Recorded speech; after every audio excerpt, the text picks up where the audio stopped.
Hey everyone, welcome back to the channel. I'm thrilled to have you here, just as I always am. And today you can see this little American lock sitting off here in the corner. Well, this is another one of those locks I bought off eBay editions of my channel. So, well, this is all locks from one listing. It's just 3 locks, guys, so it shouldn't be too long. But I love these American locks. This is an older style Junkunc American lock, a U.S. lock, and you know, I love these locks because they kind of remind me of when I was in boot camp, because that's the style of lock that we put on our locker. Actually, it was more like this one, but with a steel shackle. Yeah, I love these things, and they're fun picks. Now, I think these older Junkuncs mostly have standard pins in them, but yeah, they're generally pretty tight tolerances and hard to pick for standard locks. This one is key retaining, and it's got the nice chain on it still, and Ruby is squeaking on a tennis ball. And let's see here, and I've got another one just like it, but without the chain. Another with a really strong bitting, if I can get it in there. These things feel a little bit dry, like they've been sitting on a shelf for a very, very long time. This one's also key retaining. Yeah, a little bit tight. So I'm out of Tri-Flow, so I'll have to pick some up next time I go to the hardware store. Yeah, I love these locks. But as much as I love these locks, and they also were new old stock, so brand new in the box, brand new old in the box, new old stock. That's fun. But the real gem was this one here, this Eagle padlock. And I love Eagle padlocks, guys, because every once in a while you'll come across an Eagle padlock with a keyway like this. And go ahead and drop a WTF bomb on that. Yep, that is an old Eagle, new old stock padlock with an insane keyway. And what makes this one a little bit more different than some others, not that it's just an insane keyway, it's an insane bitting to go with it. So, yeah. Not a chance in hell of me picking this one open, guys. Not with the tools I've got and my experience with heavily warded keyways. I know there's probably some other pickers out there that can do it, that have more patience than me and a little bit better tools. But it's outside of me, guys. So this one's just going straight to the collection. I just wanted to show it off to you. But anyway, this is a picking channel, so let's go ahead and give me a second and I'll get set up, and we'll go ahead and pick, let's pick this one. And there we are, set back up now. And I put my pads on here. I didn't want to take a chance on scratching that pretty lock up.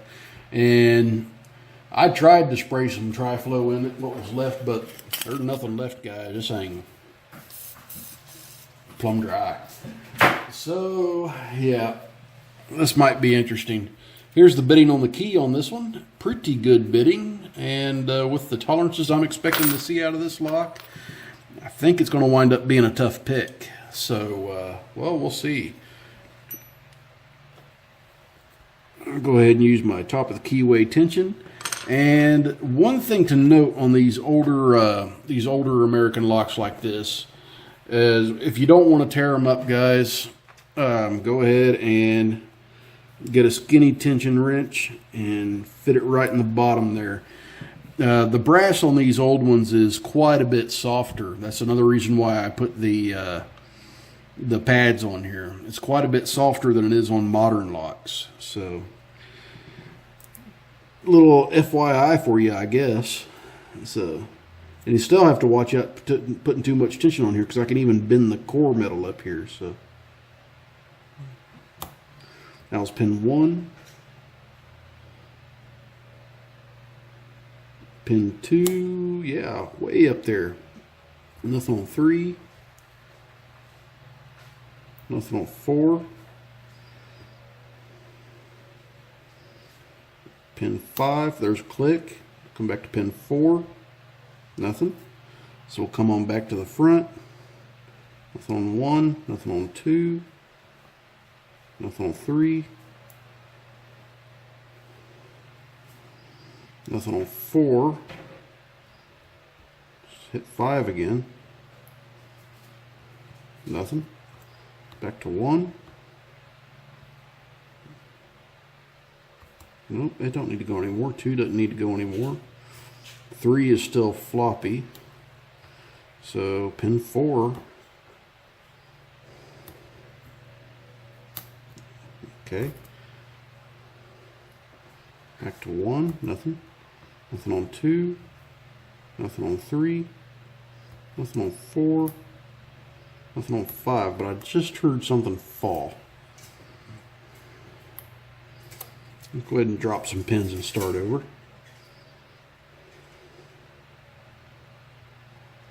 Okay, that was pin 1.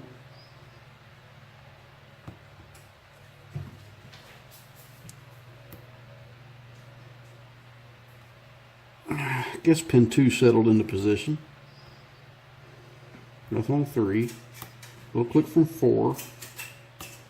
We'll click from 5.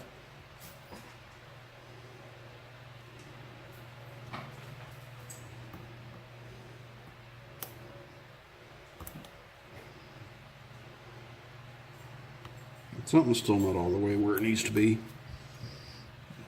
And this little lock's not disappointing me so far. It's pretty much doing what I said it would do. Pin 1.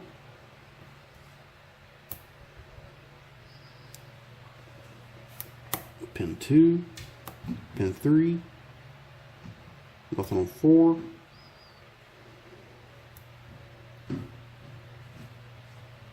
There we go.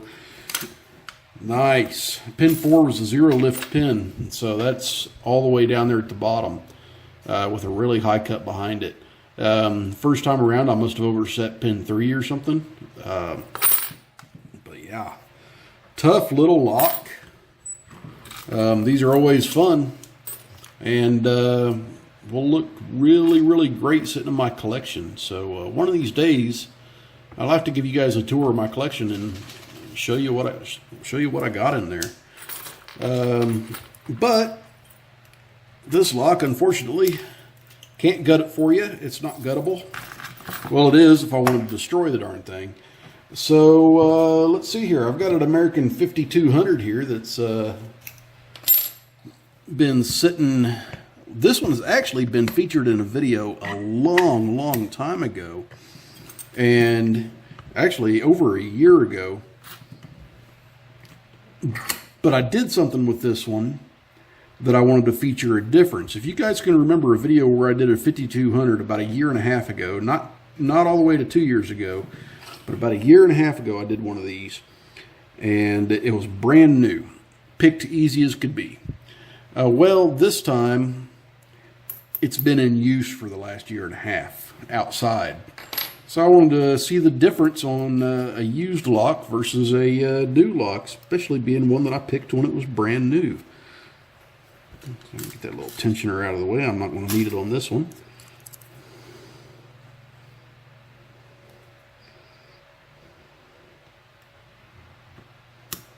It's pin 3. And this one I may have repinned to 6 pins. I can't remember. That was pin 2.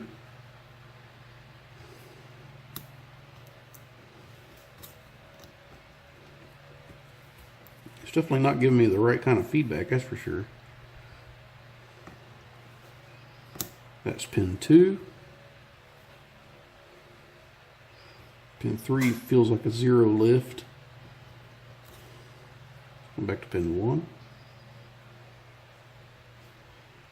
Nothing on 1. Back to, yeah, nothing on 1, nothing on 2. Got a little click from 3, 4, 5, nothing back here.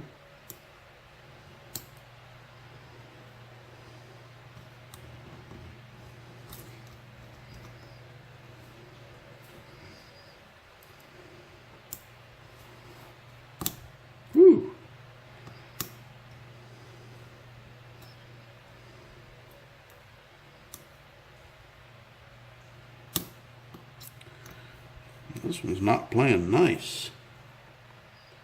Let's start at the back. Nothing back there. That's pin 4. Nothing on 3.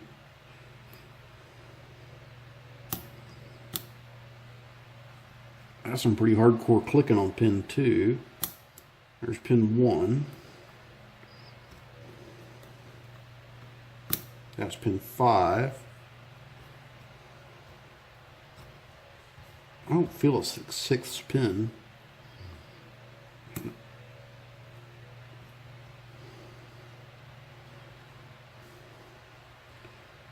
Nothing on 3. Nothing on 2. Nothing on 1. There we go. Yeah, sticky little bastard. Let's go ahead and break out a pitting tray and, well, yeah, there we go. I'll gut this one for you. And I did. This thing was covered in rust. Before filming it, I did go ahead and hit it with a wire brush just to knock everything out. If you guys can remember, there's the date code off of this one. That'll help me find it when I'll go back, find the video, and I'll put it down here in the bottom of this one, let you know which video that is. I just can't remember the number off the top of my head. I've done over 500 videos, so there we go.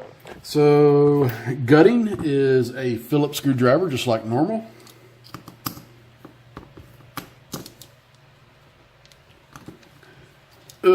Maybe not that Phillips screwdriver.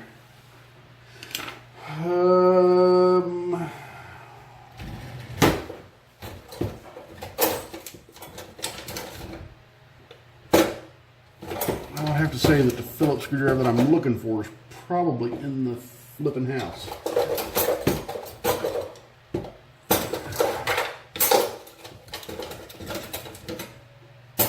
Alright, well, let's try this little screwdriver here. Sometimes this flathead screwdriver can get in there and grip good enough. No, that one's not going to. Actually, I bent that screwdriver just now.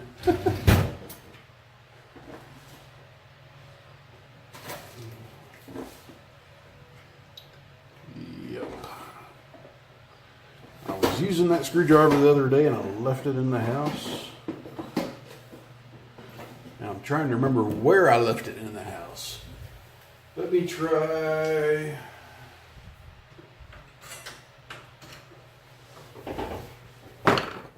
One of these two screwdrivers. Nope, that one's way too small. That one might fit it. Not the one I was looking for, but it's turning it. That sucker is tight.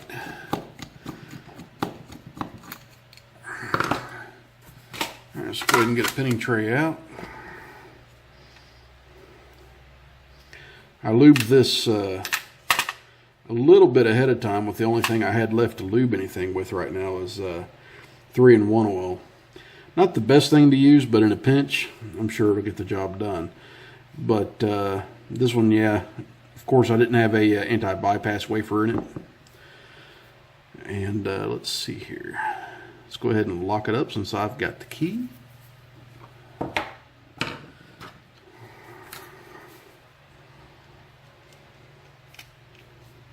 Okay, and the hint that I use most of the time on these American locks, specifically American locks, I'll take it to the end of the well, ring crimp ring is on there, right at the bottom of the keyway. Then I'll take it and push the top, and it should just rock right on out of there with no problem. There we go. Grab a rag real quick, wipe some of this 3-in-1 off of here. Yeah, I had WD-40, but I'll be damned if I stick WD-40 in a lock, guys.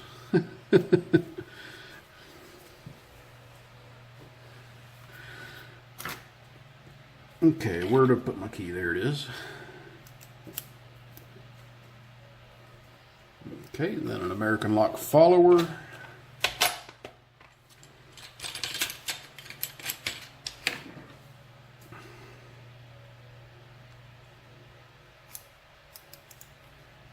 That's a 3D printed follower.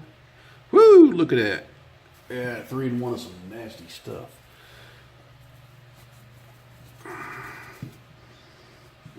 Triflow doesn't turn black like that. Yeah, no, I didn't turn this one into 6 pins. I didn't feel the 6 pin in there. So let's go ahead and dump these out and show you what's in here. That's the standard because it's too short for serrations. Same with that one. Yes, Ruby, I know.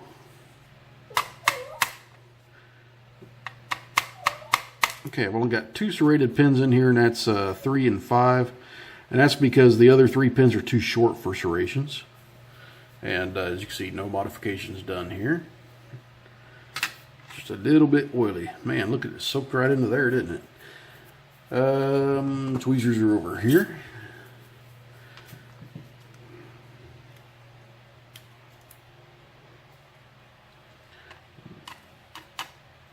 One is a standard.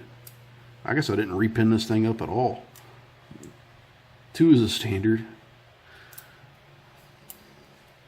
Or maybe this one isn't the one that I had in the video. Yeah, these are looking like all standards.